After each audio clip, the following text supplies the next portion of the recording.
Bonjour à tous, ici Pascal Lotaz de Neutrality Studies, et aujourd'hui, je m'entretiens avec Ichiro Suzuki, ancien gestionnaire de portefeuille, qui écrit et publie désormais des analyses financières et parfois politiques, notamment en lien avec l'économie, les tarifs douaniers, le commerce, etc. Aujourd'hui, nous souhaitons aborder les défis financiers et économiques du Japon et de l'Asie.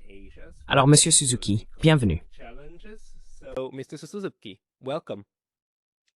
Merci. Eh bien, c'est un plaisir d'être ici. Merci beaucoup pour l'invitation, Pascal. C'est fantastique de vous avoir parmi nous. Vous avez travaillé de nombreuses années dans le secteur financier et je me demandais si vous pouviez nous dire, dans l'environnement actuel de droit de douane, avec M. Trump et tout cela, quelle est la principale préoccupation qui occupe actuellement, disons, la politique et les affaires japonaises?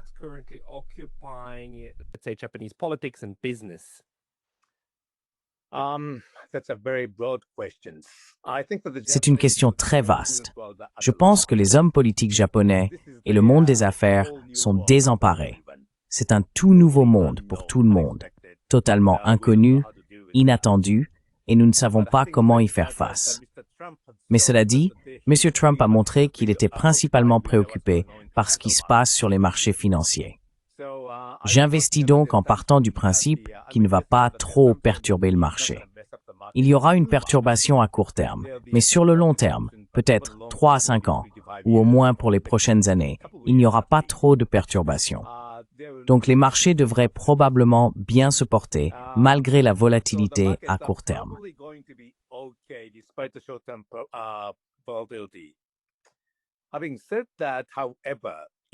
Cela dit, cependant, si j'étais PDG d'une entreprise, je ne saurais tout simplement pas comment prendre des décisions d'investissement et des investissements en capital, ou implanter les usines, comme Tim Cook pourrait le faire pour Apple en Inde. Et puis Trump dit non, vous ne pouvez pas faire ça. S'il décide un jour de rapatrier l'usine aux États-Unis, cela prend beaucoup de temps, plus que quelques années, peut-être jusqu'à 10 ans. Donc, ceux qui dirigent des entreprises ne peuvent pas facilement prendre des décisions sur l'emplacement des usines ou sur de nouveaux investissements en capital. Ce genre de choses va peser sur l'économie aux États-Unis, au Japon et dans le reste du monde. J'ai donc tendance à penser que l'activité économique sera relativement lente au cours des prochaines années.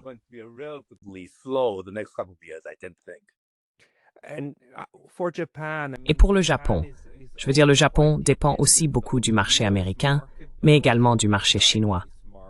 Et avec les États-Unis, qui essaient de présenter la situation comme un choix entre eux ou nous, cela ne pose-t-il pas de vrais problèmes en ce moment pour de nombreuses entreprises japonaises aussi?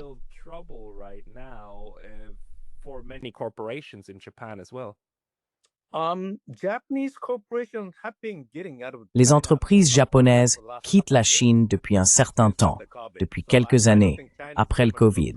Donc je ne pense pas que la Chine soit vraiment un problème.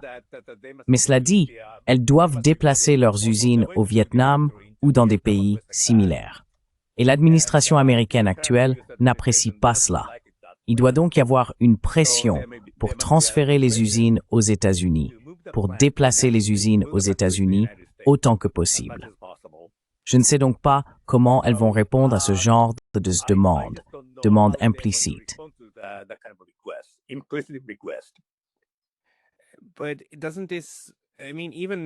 Mais cela ne pose-t-il pas aussi, je veux dire, même le fait de relocaliser des usines aux États-Unis? Et je pense que les entreprises japonaises, en particulier les constructeurs automobiles, y réfléchissent actuellement. Cela ne comporte-t-il pas également des risques importants pour l'avenir?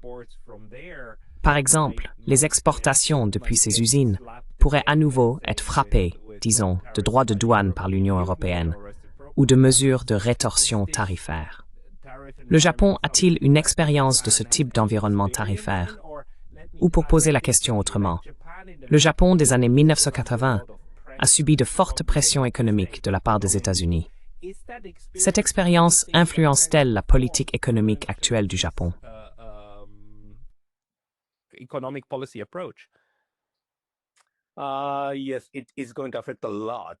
Oui, cela va avoir un impact significatif en particulier sur l'industrie automobile. Toyota semble déterminé à protéger certains emplois au Japon, notamment dans le district de Nagoya, dans la région du Chubu Nippon, au centre du pays.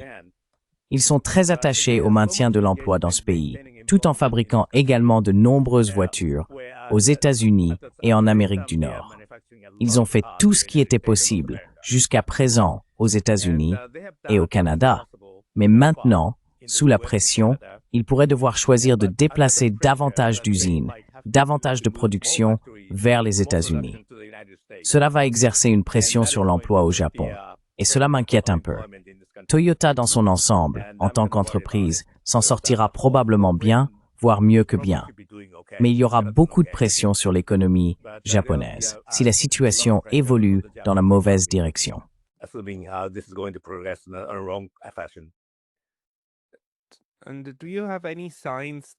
Voyez-vous des signes indiquant que le Japon va tenter de mieux se coordonner désormais avec la Chine, la Corée du Sud ou les pays de l'ASEAN en réponse à ce qui est sorti de Washington au cours des derniers mois?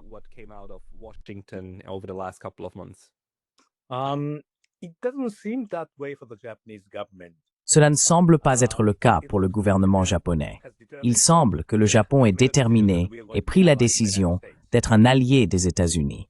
Et jusqu'à présent, Washington n'a pas exercé trop de pression, pas de pression déraisonnable sur le Japon en matière de sécurité, contrairement à ce qui se passe en Europe. Donc sur ce plan, le Japon doit plutôt bien s'en sortir.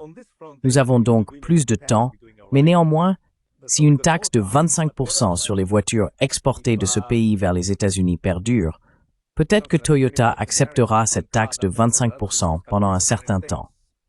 Mais s'il décide que cela va durer longtemps, il pourrait implanter davantage d'usines aux États-Unis, et cela aura un impact sur l'économie japonaise à long terme.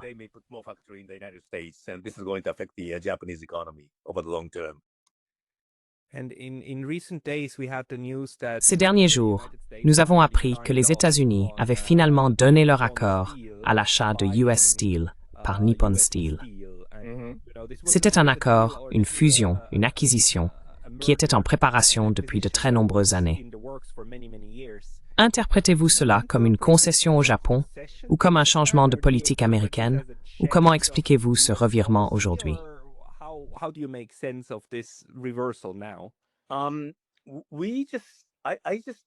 Je ne sais tout simplement pas quel est l'accord final. Il y a beaucoup de spéculations. Personne n'a vu de document définitif concernant ce qui va se passer avec Nippon Steel et US Steel. Mais si Washington décidait d'autoriser la fusion, ils devraient au minimum sauver la face. Ils doivent pouvoir dire quelque chose à leur base électorale massive. Ils doivent donc donner une bonne image dans cette affaire. Et Nippon Steel pourrait devoir faire une concession à ce sujet.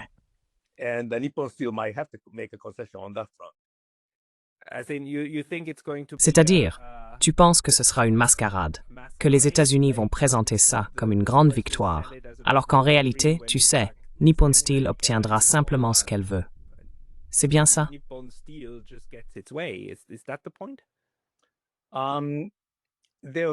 Je viens juste de voir un titre, mais je n'ai pas lu les détails. Il y avait un titre d'actualité à propos de Golden Shares ou quelque chose du genre que le gouvernement américain détiendrait. Et il semble que les actionnaires pourraient avoir un argument à propos de ce qui se passe avec l'accord d'acquisition d'US Steel. Donc ce genre de choses.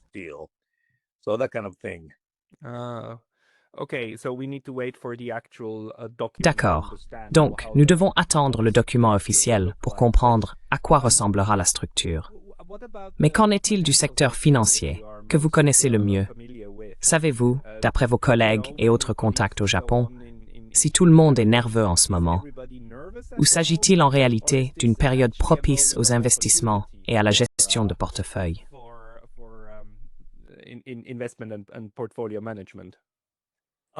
Parlez-vous du volet investissement ou des opérations bancaires?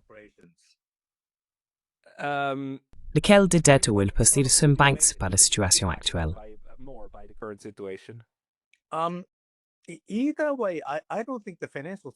Quoi qu'il en soit, je ne pense pas que le secteur financier va rencontrer beaucoup de problèmes.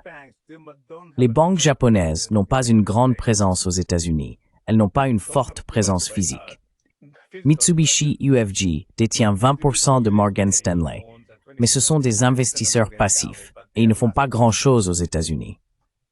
Ils font quelque chose aux États-Unis et c'est un grand marché, mais malgré tout, ils ne sont pas en position de menacer Goldman Sachs, JP Morgan, Citigroup ou quoi que ce soit de ce genre.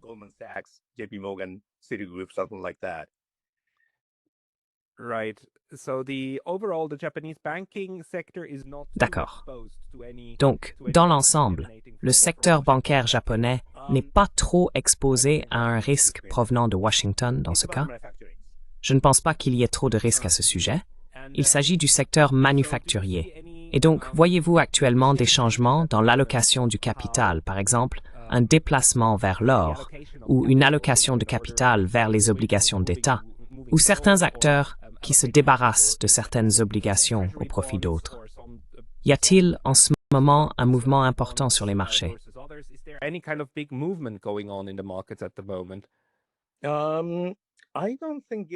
Je ne pense pas que ce soit le cas. Il y a eu un certain mouvement à l'échelle mondiale, il y a quelques mois, visant à se retirer des actifs américains.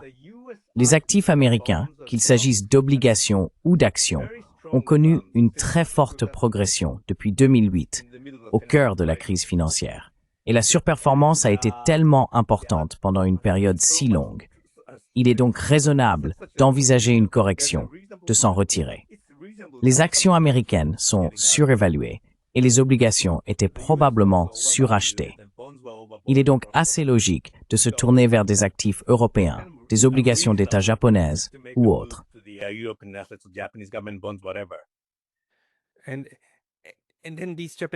Et puis il y a ces obligations japonaises, et ainsi de suite. Je veux dire, on parle beaucoup de la dette nationale du Japon, du ratio dette PIB. Et selon les personnes à qui je parle, certains me disent « Oh mon Dieu, le Japon est sur le point de s'effondrer fiscalement ». Tandis que d'autres disent « Non, c'est pas un problème parce que toutes ces dettes sont libellées en yens japonais, donc tout va bien ». Comment considérez-vous la dette japonaise?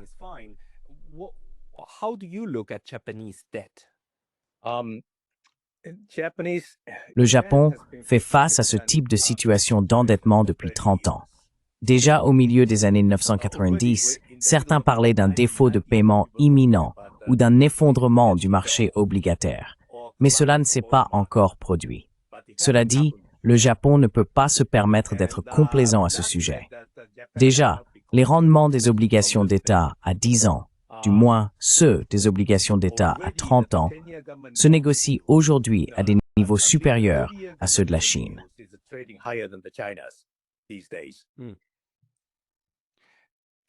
Il y a donc un changement de garde. Les rendements des obligations à 10 ans se négocient désormais à un niveau supérieur à ceux de la Chine. Cela signifie que, je n'ai pas vérifié les derniers chiffres, mais à un moment donné, les obligations d'État à 10 ans se négociaient à un taux supérieur à celui de la Chine. Mais pour les obligations à 30 ans, c'est certain. Désolé, est-ce une bonne ou une mauvaise chose? Aidez-moi, parce qu'il y a deux choses. La situation japonaise évolue. Nous ne pouvons pas être trop détendus concernant la situation de la dette du Japon. Le rendement des obligations d'État à 30 ans dépasse 3%, ce qui est assez élevé. Quel est le taux d'intérêt que le gouvernement japonais doit payer sur ses obligations, n'est-ce pas? Le rendement à l'échéance, pas le taux du coupon. D'accord. Ceux qui achètent des obligations d'État japonaises, à 30 ans, recevront 3% s'ils les conservent pendant 30 ans jusqu'à l'échéance. C'est ce que cela signifie. Oui. Donc, c'est un coût pour le gouvernement. C'est un coût pour le gouvernement, oui, et c'est plus élevé que celui de la Chine en ce moment. Donc cela signifie-t-il que sur le marché obligataire, les gens considèrent la Chine comme plus stable ou plus sûre, un placement plus solide que les obligations japonaises. Pas tout à fait. Cela signifie que l'intensité de la déflation en Chine augmente. Je ne pense pas que ce soit le cas. Oui, la déflation dure depuis un certain temps en Chine, tandis que le Japon est en train de sortir de la déflation, ou nous en sommes peut-être déjà sortis à présent.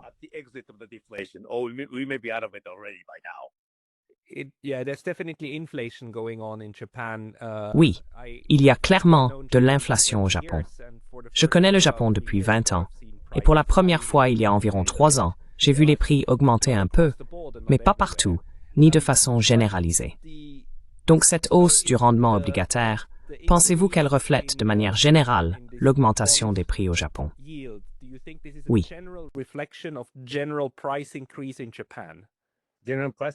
Les hausses générales des prix au Japon font que l'indice des prix à la consommation y est désormais plus élevé qu'aux États-Unis ces derniers temps. 3,6% le mois dernier, en avril, contre 2,4% aux États-Unis. Donc, dans l'ensemble, vous n'êtes pas inquiet que soudainement les entreprises japonaises et étrangères cessent d'acheter la dette publique japonaise.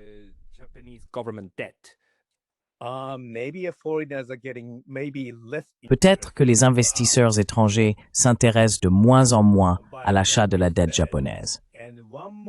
Et il y a une autre chose, il va y avoir des élections dans 2 mois. En juillet, nous allons avoir des élections à la Chambre haute, la Chambre des conseillers. Et à l'approche de ces élections, certains politiciens parlent de réduire la taxe sur la consommation, ce genre de choses, sans nous dire comment ils comptent financer cela.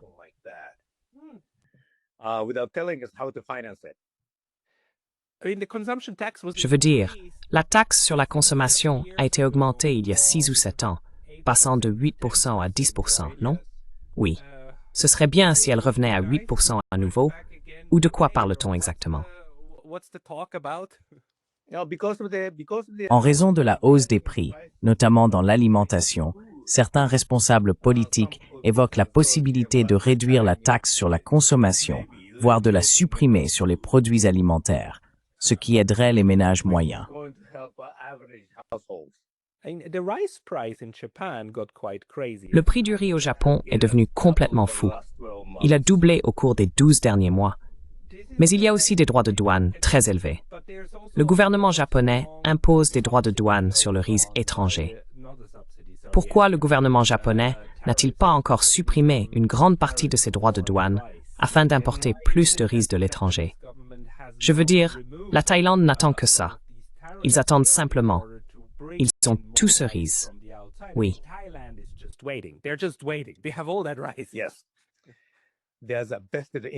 Le secteur agricole a des intérêts particuliers, et ce secteur constitue une base électorale solide pour le PLD. Ils sont donc obligés de les écouter.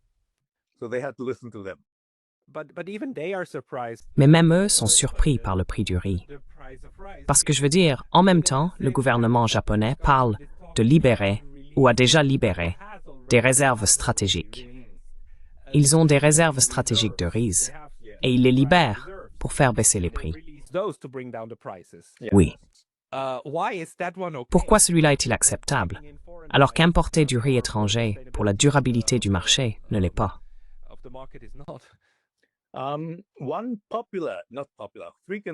Un terme fréquemment utilisé pour parler du monde est sécurité alimentaire. Sécurité alimentaire, oui. La sécurité alimentaire, et beaucoup de gens y sont très attachés. Je pense que le Japon ne produit que 36% de la nourriture qu'il consomme, le reste étant importé. Le riz est censé être le dernier pilier pour défendre la sécurité alimentaire. C'est donc essentiellement un aliment de base majeur que nous consommons dans ce pays. Il doit donc être cultivé par les agriculteurs japonais, c'est ce qu'ils disent.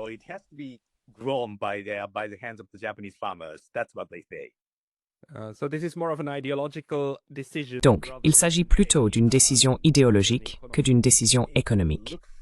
Pour moi, cela semble très idéologique. D'accord.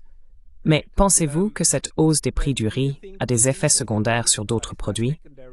Ou bien la hausse des prix du riz n'est-elle que le reflet de la hausse des prix du pétrole, et ainsi de suite, des coûts de production.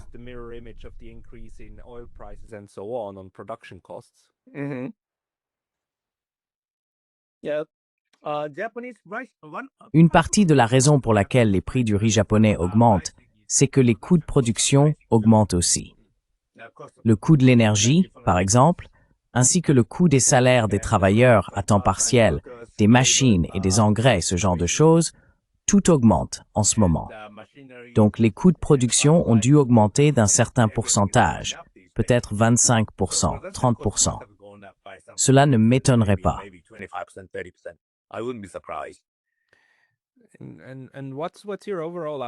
Et quelle est votre opinion générale sur la main-d'œuvre japonaise?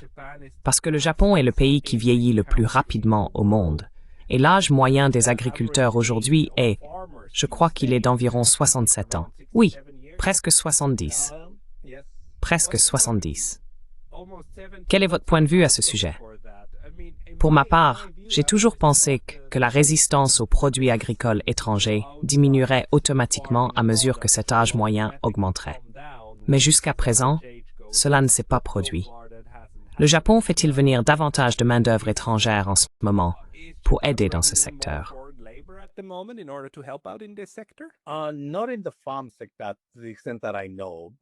Pas dans le secteur agricole, à ma connaissance. Mais ce qui se passe dans le secteur agricole, en particulier dans le secteur de la riziculture, c'est qu'il y a beaucoup de personnes intéressées par la location de terres agricoles pour cultiver du riz. Ainsi, ces petits agriculteurs, âgés et à temps partiel, vont louer leurs terres afin que d'autres puissent étendre leur exploitation pour cultiver du riz. Il y aura donc certainement moins d'agriculteurs à l'avenir. Mais je pense que le pays pourra probablement maintenir une base de production de riz relativement similaire.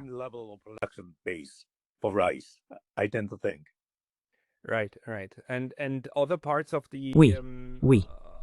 Et dans d'autres secteurs de l'économie, comme le travail, à cause de la pénurie de main-d'œuvre, je le constate ici. Je vois des affiches partout dans les magasins qui cherchent du personnel, n'est-ce pas? Oui, c'est assez répandu. La pénurie de main-d'œuvre est-elle un problème auquel le Japon est vraiment confronté en ce moment? Peut-être, dans une certaine mesure.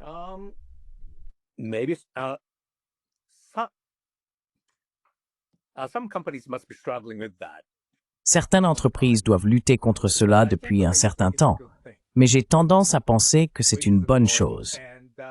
Les salaires augmentent et avec des coûts salariaux plus élevés, les entreprises vont forcément devenir plus productives en automatisant davantage.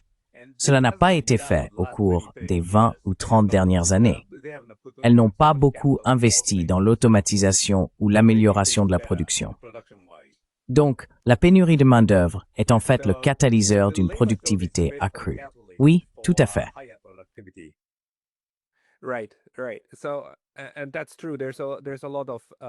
Et c'est vrai, il y a beaucoup d'excès administratifs dans de nombreuses entreprises japonaises, à maintes reprises. Mais dans ce cas, vous ne vous inquiétez pas trop des facteurs de production pour le Japon. Je veux dire, l'accès à l'énergie est toujours là et acquis. L'accès au marché financier est toujours là et acquis. Et même la main-d'œuvre, vous dites que ce n'est pas un énorme problème. Ou bien, si.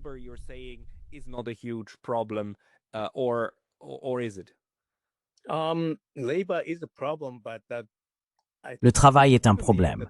Mais je pense que, étant donné que l'économie japonaise est en déflation depuis près de 30 ans, la pénurie de main-d'œuvre est le seul facteur qui va nous sortir de la déflation. Ce qui en soi est une bonne chose. Oui, la déflation a permis à ce qu'on appelle des entreprises zombies de rester dans l'économie pendant longtemps, ce qui a tiré la productivité vers le bas pendant tout ce temps. Éliminer ces entreprises se rend plus productif. Exactement.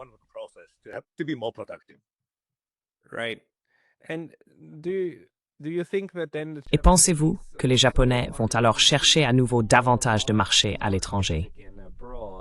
Je veux dire, l'un des grands chocs, bien sûr, a été les droits de douane imposés par Trump, car les États-Unis représentent un marché si important. Mais maintenant que le yen japonais baisse, ou a considérablement baissé au cours des 4 ou 5 dernières années, n'est-ce pas? Il a perdu presque 30 à 40% de sa valeur, également par rapport, disons, au baht thaïlandais. Pensez-vous que ouvre de nouveaux marchés potentiels pour les produits japonais, ou des pays d'Asie du Sud-Est, et aussi la Chine, pourraient désormais se permettre d'acheter ces produits?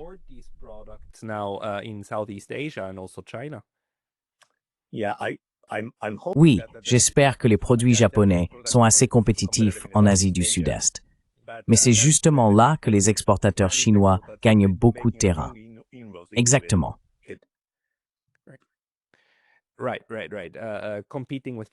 Oui, oui, oui. Rivaliser avec la Chine sur les marchés mondiaux est notoirement difficile. Et quelle est votre prévision pour le yen japonais? Je veux dire, la dévaluation que nous avons observée ces dernières années a vraiment été frappante. Pensez-vous que cela va continuer, ou y a-t-il désormais des pressions pour que le yen japonais s'apprécie par rapport au dollar et aux autres grandes devises?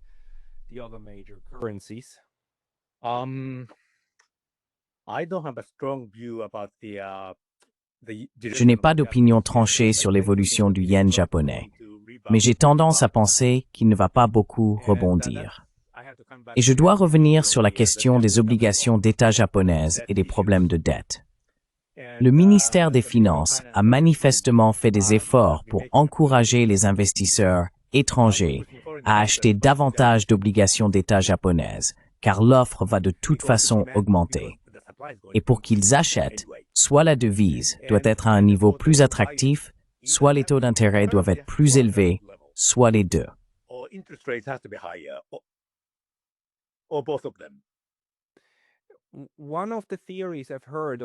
L'une des théories que j'ai entendues concernant la forte dépréciation du yen japonais ces dernières années est liée à la décision de la Banque du Japon de mener une politique d'assouplissement quantitatif en inondant les marchés de liquidités et en émettant d'importantes quantités d'obligations d'État. Parallèlement, les taux d'intérêt au Japon étaient si bas que de nombreuses personnes ont choisi de convertir leurs actifs libellés en yens en actifs en dollars américains et d'investir en dollars qui offrent des rendements plus élevés. Est-ce bien ce qui s'est passé? Partagez-vous également ce point de vue?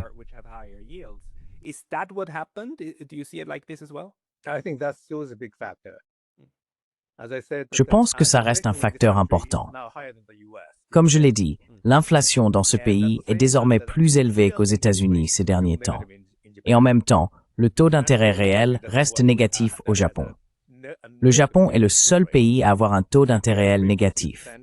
L'IPC est à 3,6%, alors que le rendement des obligations d'État à 10 ans est de 1,5 ou 1,6%. Désolé, pouvez-vous m'expliquer ce qu'est le taux d'intérêt réel? C'est le taux d'intérêt ajusté de l'inflation. D'accord. Le taux d'intérêt à 10 ans est de 1,5% et l'IPC est de 3,6%. Cela signifie que le taux d'inflation est supérieur au taux d'intérêt à long terme et de façon significative.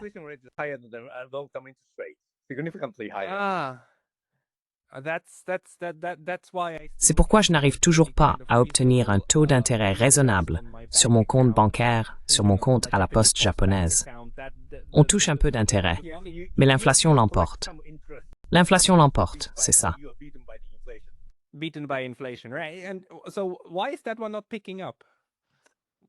Alors pourquoi celui-ci ne décolle-t-il pas? Espérons que la Banque du Japon souhaite pouvoir relever les taux d'intérêt de manière beaucoup plus rapide. Mais si elle le fait, elle va tuer l'économie japonaise. L'économie japonaise est trop dépendante des taux d'intérêt bas depuis tellement longtemps, 20, 30 ans.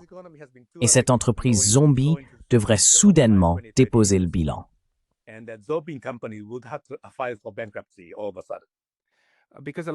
Parce que beaucoup de ces entreprises ont pris des décisions d'investissement en partant du principe que les taux d'intérêt allaient rester bas.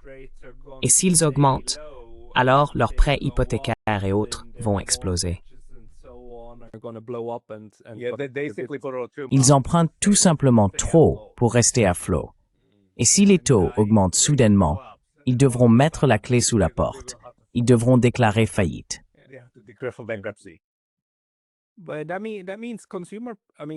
Cela signifie que si l'indice des prix à la consommation est aussi élevé, mais que les taux d'intérêt réels sont aussi bas, les consommateurs japonais ne peuvent pas vraiment s'attendre à avoir beaucoup plus d'argent dans leur poche à court terme, n'est-ce pas?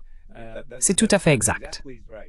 Donc, cela ne veut-il pas dire que le Japon est, dans une large mesure, coincé dans un environnement de forte inflation et de taux d'intérêt élevés, alors que les capitaux restent là où ils sont? Oui. Pensez-vous donc que le gouvernement peut résoudre cela, ou pensez-vous que le gouvernement souhaite le résoudre, d'une manière ou d'une autre? Je veux dire, vous parliez peut-être de réduire la taxe sur la consommation au Japon. Cela doit être l'un des efforts. Mais entendez-vous parler d'autres initiatives pour redonner du pouvoir d'achat aux consommateurs dans l'économie?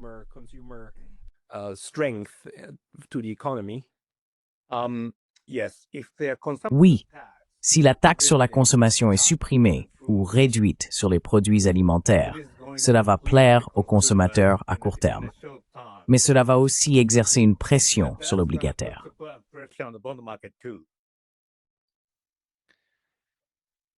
Vice-ministre, que feriez-vous?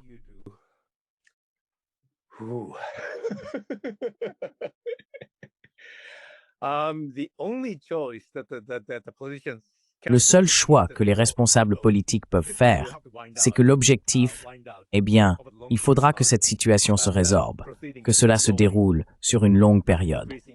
Mais en avançant lentement, en augmentant les taux d'intérêt petit à petit, en surveillant l'état de l'économie et sans chercher à l'étouffer.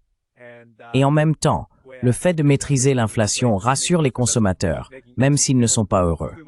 C'est un chemin très limité, très étroit. C'est Grobley.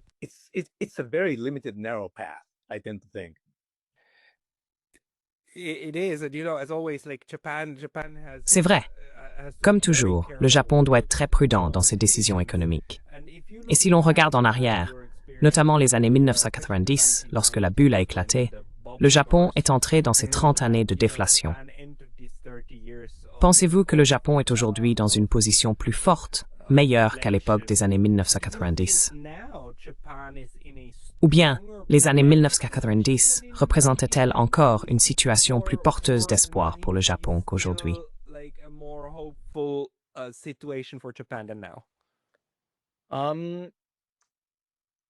En regardant cela, pour 2025, alors que nous sommes en 2025, 30 ans après l'éclatement de la bulle, nous sommes dans une meilleure situation. Le Japon a beaucoup décliné. Oui, a beaucoup décliné. L'économie japonaise était la deuxième plus grande après les États-Unis. Le Japon était l'un des pays les plus riches du monde.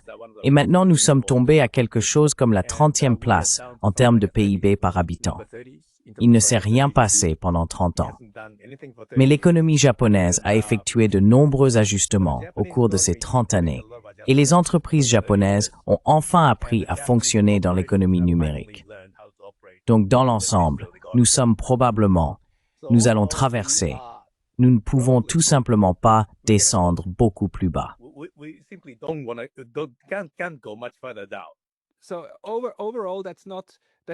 Donc, dans l'ensemble, c'est une forme d'optimisme pessimiste, dans le sens où la situation ne peut pas vraiment empirer. Mais, il faut aussi souligner, je pense, que le niveau de vie au Japon reste extrêmement élevé, n'est-ce pas? Et le rythme du progrès à l'intérieur du Japon est assez soutenu. Donc, en un sens, vous dites que le Japon n'a pas à s'inquiéter d'avoir reculé, car il est tout à fait naturel que d'autres pays, comme la Chine et les pays d'Asie du Sud-Est, progressent naturellement, n'est-ce pas? Rien qu'en regardant la population.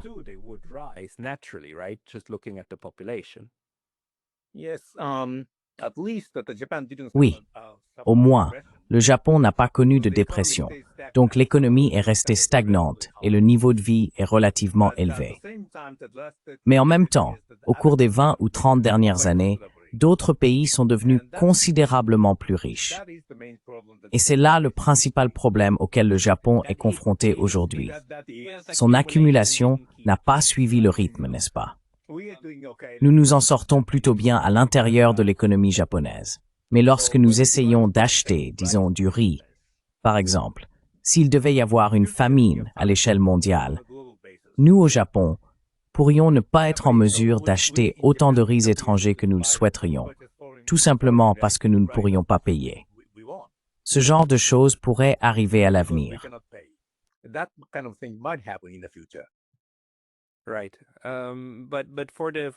D'accord. Mais pour l'environnement immédiat, vous ne voyez pas de risque majeur. Ou laissez-moi poser la question autrement. L'un des facteurs de production dont le Japon dépend fortement est le pétrole, le gaz et l'énergie étrangère, n'est-ce pas? Le Japon n'est pas autosuffisant en énergie. Pensez-vous que les changements sur le marché de l'énergie, en particulier le marché pétrolier, affectent actuellement le Japon? Et que fait le Japon à ce sujet, ou pour maintenir son accès aux sources de pétrole étrangères?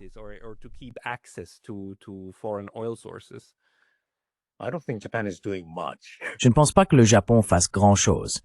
Peut-être que sous la pression des États-Unis, le Japon choisira d'acheter du gaz naturel en Alaska. C'est ce que l'administration Trump essaie d'obtenir depuis quelques mois.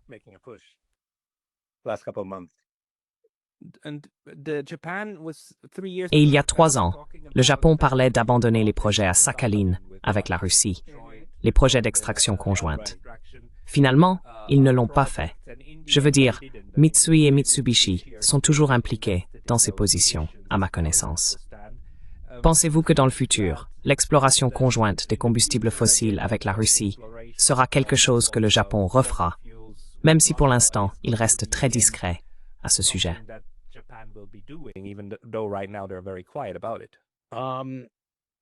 Il est assez difficile de faire ce genre de choses avec la Russie de nos jours.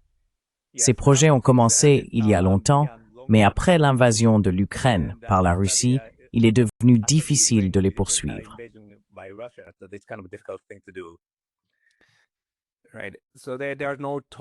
D'accord. Donc il n'y a pas de discussion dont vous entendez parler, vous savez, sur le fait que ça devrait être réexaminé. Parce que par exemple, dans le cas de l'Allemagne, certains secteurs disent « Nous devrions envisager de rouvrir Nord Stream », n'est-ce pas? Pour le Japon, le projet Sakhalin est un cas quelque peu similaire, bien qu'il soit différent à certains égards. Oui, c'est un cas similaire. Mais ce que j'entends en ce moment, c'est qu'il s'agit du gaz naturel d'Alaska. Pas par un pipeline, mais probablement sous forme de GNL. Mais ce serait très coûteux, non? C'est une énergie coûteuse, donc cela ne ferait qu'accentuer la pression sur la hausse des prix au Japon. Peut-être. Oui, d'accord. Y a-t-il autre chose que vous pensez que les spectateurs étrangers devraient garder à l'esprit lorsqu'ils réfléchissent à la situation économique du Japon ou souhaitent l'explorer?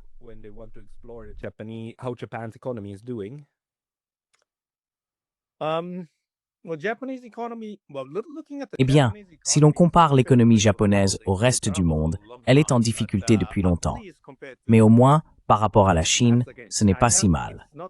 Comme je l'ai dit, les taux d'intérêt à long terme en Chine ne sont pas plus élevés qu'au Japon sur le très long terme.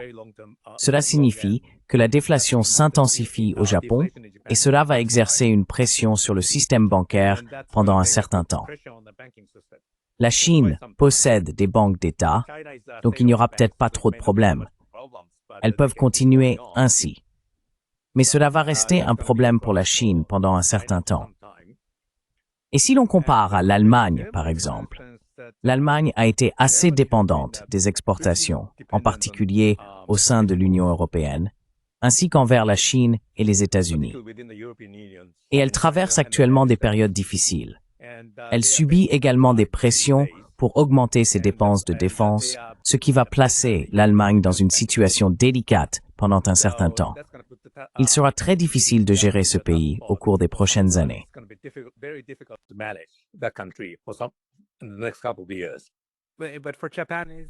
Mais pour le Japon, n'est-ce pas la même histoire? La pression n'est-elle pas également très forte sur le Japon pour augmenter ses dépenses de défense? En regardant ce type de pression, elle semble moins forte de la part des États-Unis par rapport à l'UEMR. C'est donc une question de comparaison. Le Japon paraît un peu mieux que l'Europe en ce moment.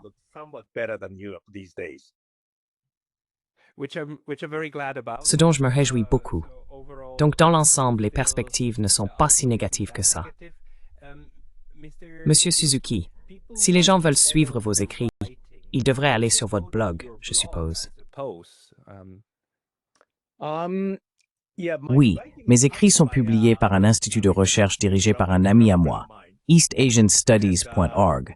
C'est bien ça? Oui, c'est géré par un ami à moi à New York. C'est un Américain d'origine chinoise. D'accord. Je mettrai ces liens dans la description. Donc là-bas, vous publiez régulièrement des mises à jour en anglais. Y a-t-il un autre endroit où les gens devraient aller pour vous trouver? Oh, je vais simplement mettre ce lien dans la description. Aucun problème. Merci beaucoup. Si quelqu'un est intéressé, vous pouvez lui donner mon adresse email. D'accord. Si quelqu'un souhaite vous contacter, il peut m'envoyer un email et je transmettrai son message à Monsieur Ichiro Suzuki. Monsieur Suzuki, merci beaucoup pour votre temps. Merci beaucoup. Enchanté de faire votre connaissance.